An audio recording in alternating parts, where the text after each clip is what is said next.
भारतीय राष्ट्रीय कांग्रेस ने भारत के 50 शहरों को चुना। 50 शहरों में हमारी प्रेस वार्ता हो रही है। हम बेनकाब कर रहे हैं भगवान श्री राम के मंदिर में चढ़ावा और चंदा चोरों को। भगवान श्री राम के नाम के मंदिर में आ रहे चढ़ावे की चोरी कोई और नहीं, उस ट्रस्ट को जिसे 2020 में प्रधानमंत्री नरेंद्र मोदी जी ने बनाया था, उसमें 15 लोग प्रधानमंत्री नरेंद्र मोदी जी ने रखे, जिसमें से मात्र 6 लोग धार्मिक हैं। बाकी सब लोग कौन है? बाकी सब लोग सरकार से जुड़े हैं, विश्व हिंदू परिषद से जुड़े हैं, आरएसएस से जुड़े हैं और भाजपा से जुड़े हैं। पूरा ट्रस्ट का गठन प्रधानमंत्री नरेंद्र मोदी करते हैं। शिलान्यास प्रधानमंत्री नरेंद्र मोदी, भूमि पूजन प्रधानमंत्री नरेंद्र मोदी, ध्वजारोहण प्रधानमंत्री नरेंद्र मोदी। और जब वहां पर स्थापना हुई तब जहां पर भगवान श्री राम जी की मूर्ति रख रही जी, कौन थे वहां?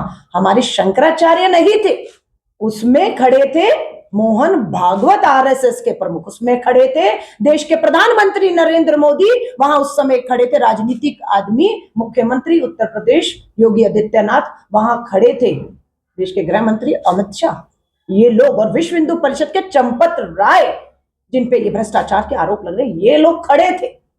2020 में ट्रस्ट बनता है और लोग भावनाएं जिनका धार्मिक है वो भगवान श्री राम के दर्शन के लिए मंदिर पहुंचते हैं। लाखों करोड़ों रुपए का चढ़ावा आता है क्योंकि लोगों की श्रद्धा है भगवान श्री राम में। लेकिन इन्होंने क्या किया? ये पुजारी दिखा दिखा के व्यापारी बन गए। सब दिखा रहे थे हम भगवान श्री राम के भक्त हैं, पुजारी हैं, लेकिन ये व्यापारी बन गए। चंपत राय विश्व हिंदू परिषद के अंतरराष्ट्रीय उपाध्यक्ष, यहाँ के महासचिव, जनरल सेक्रेटरी ट्रस्ट के बना दिए गए। सारा काम उनकी देखरेख में हो रहा है। और सबसे बड़ी बात, चुकाने वाली बात, 2 करोड़ में जमीन खरीदते हैं चंपत राय के आदमी। कितने में? 2 करोड़ में। और मात्र 10 मिनट के भीतर वो जमीन दोबारा बेच दी जाती है। किसको? चंपत राय के आदमी के द्वारा वही 2 करोड़ खरीदी गई अयोध्या की जमीन बेच दी जाती है। किसको? ट्रस्ट को। और कितने करोड़ में? 18 करोड़ में।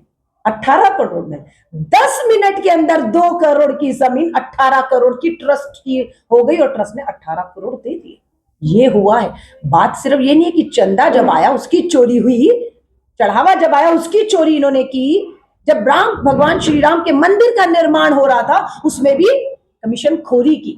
40% कमीशन का खेल चल रहा था कि भगवान श्री राम का भव्य मंदिर बनना है, ईंट आनी है, सीमेंट आना है, दरवाजे आने हैं, बहुत कुछ लगता है। जब एक इमारत खड़ी की जाती है तो भगवान श्री राम का मंदिर बनाया जा रहा था, सोने की ईंटें, चांदी की ईंटें आ रही थी और 40% कमीशन मांगी जा रही थी कि अगर आपको ये ठेका चाहिए, ये चाहिए, यहाँ दुकान चाहिए, क्योंकि मैंने कहा पुजारी से व्यापारी हो गया, सारा सब कमाई में लग गए। कोई श्रद्धा, कोई भावना नहीं, सिर्फ खिलवाड़ था भगवान श्री राम के। कहते हैं ना, देते हैं भगवान को धोखा, इंसान को क्या छोड़ेंगे। यही भाजपा ने किया है। और प्रधानमंत्री नरेंद्र मोदी जी, आपने ट्रस्ट बनाया, आपने लोगों को रखा, आपके प्रिंसिपल सेक्रेटरी निपेंद्र मिश्रा जी उसमें थे, आपके विश्व हिंदू परिषद आरएसएस के लोग थे। आपको पता नहीं था 2020 से 26 आ गया, 6 साल तक खेल चल रहा है, चंदा चोरी हो रहा है। और कैसे पता लगा? सीसीटीवी फुटेज जब ली गई, 40 सीसीटीवी फुटेज बरामद की गई और पता लगा उन 40 सीसीटीवी फुटेज को देखा तो उसमें 70 बार चोरी पकड़ी गई। सीसीटीवी फुटेज सबूत है। एसआईटी का गठन हो गया, लेकिन एसआईटी की रिपोर्ट कहां है? किसको बचाया जा रहा है उस जांच के अंदर? क्योंकि वो सारे लोग विश्व हिंदू परिषद, आरएसएस, भाजपा से जुड़े हुए हैं और प्रधानमंत्री नरेंद्र मोदी जी को पता है वो लोग कौन है। इसलिए एसआईटी की जांच होती है लेकिन उसकी रिपोर्ट हमारे सामने नहीं आती है। एफआईआर होती है लेकिन उसमें चंपत राय का नाम नहीं है, उसमें अनिल मिश्रा का नाम नहीं है, जो सारे करता धरता है। इसमें पकड़ा किसको गया है? जो चंदा आ रहा था उस चंदे की गिनती करने के लिए प्राइवेट लोगों को रखा गया था। वो 15 प्राइवेट लोग चंदा गिनते थे। उनके सर पर कौन बैठकर देखता था? ट्रस्ट के चंपत राय और ट्रस्ट के जो आदमी मोदी जी आपने बिठाए हैं, वो जो गिनती कर रहे थे उसको देखने का काम करते थे। उनके ऊपर कौन था? State bank of India, SBI, जो भी चंदा होता था उसे बड़े बक्से में गिन कर रसीद देकर लेकर जाता था। तो ये 3 लोग थे तो चोरी किसने की? बाद में पता लगा तीनों की मिली भगत हो गई थी। एसबीआई के कर्मचारी, ट्रस्ट के लोग जो प्रधानमंत्री नरेंद्र मोदी जी ने बिठाए थे, और गिनती करने वाले 15 लोग, सब के सब शामिल हो गए। गट्ठी बनती थी मान लीजिए 12,000 रुपए की। गिनती में दिखाया जाता था कि 12 गट्ठी नहीं 10 गट्ठी है। ये सीसीटीवी कैमरे की चोरी थी कि गट्ठी कितनी बन रही है 12, गिनती कितने की जा रही है 10 की। 2 कहां है? चंपत राय जी चंपत कर गए। और वही शेयर किसको मिला? वो शेयर किसको मिला? बैंक के कर्मचारी को, गिनती करने वाले और ट्रस्ट वालों को मिला। पुणे में सिंधी समाज है। 2001 में पुणे का सिंधी समाज जो झूलेलाल जी को अपना भगवान देवता मानता है, चांदी की 210 ईंटें, 1-1 किलो की एक ईंट, चांदी की 210 ईंटें झूलेलाल जी की तस्वीर के साथ वो दान करने भगवान श्री राम के मंदिर गए, चंपत राय जी को सौंप दी और बोला ये 210 किलो की 210 चांदी की ईंटें हैं, हमें रसीद दे दीजिए। चंपत राय जी ने कहा चांदी असली है नकली है, पहले हमें जांच करने दीजिए, अगर असली होगी तो रसीद दे देंगे। 2021 में ईंटें आई और इनकी कीमत 2 करोड़ रुपया बताई जाती है चांदी में, और आज तो चांदी की कीमत भी बढ़ गई। तो पता लगा रसीद 6 महीने, 1 साल, 2 साल, 3 साल, 4 साल निकल गए, 6 साल रसीद नहीं आई। लगा कि चलो रसीद नहीं आई, ईंटें तो आई थी। वीडियो के सबूत है कि चंपत राय जी 2 करोड़ से अधिक के पैसे की 210 ईंटें ले रहे हैं, वीडियो है, सब कुछ है। चलिए रसीद नहीं, ईंटें कहां हैं?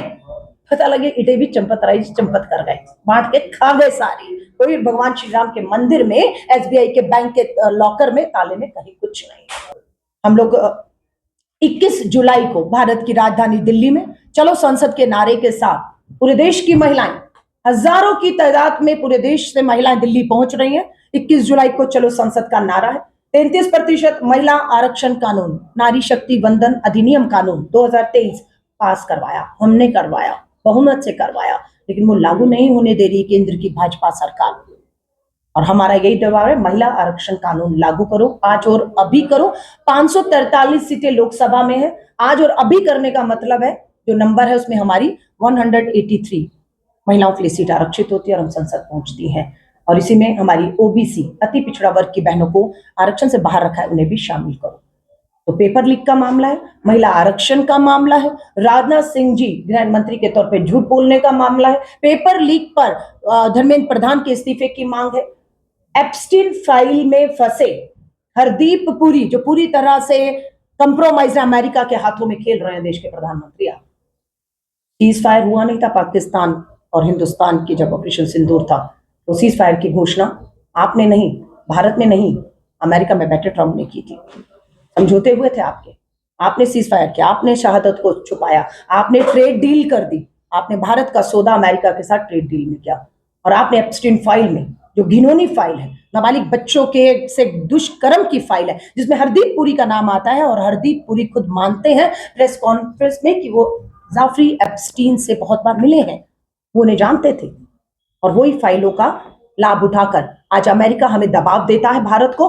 चाहे ईरान के साथ हमारी दोस्ती, आपने देखा किस तरीके का व्यवहार भारत की सरकार ने किया, इजराइल के साथ आप खड़े रहे और ईरान के बीच में हमारी जो है ज्यादतियां होती रही और हमारा दोस्त हमसे दूर चाहता रहा। वही उन्होंने गाजा और पैलेस्टाइन में किया, पूरी तरीके से इजराइल के साथ आप खड़े रहे और गाजा और पैलेस्टाइन में जो है इस तरीके से मैं कहती हूँ नरसंहार, उनकी पीढ़ियां बच्चों तक को खत्म कर दिया गया। ये बहुत से मुद्दे हैं जिसको लेकर मॉनसून के सत्र में भाजपा सरकार को हम खदेड़ने का, बैकफुट पे लाने का काम श्री राहुल गांधी जी नेता विपक्ष के तौर पर लोकसभा में करेंगे, तो वही राज्यसभा में मल्लिकार्जुन खड़गे साहब और हमारी सोनिया गांधी जी करेंगी।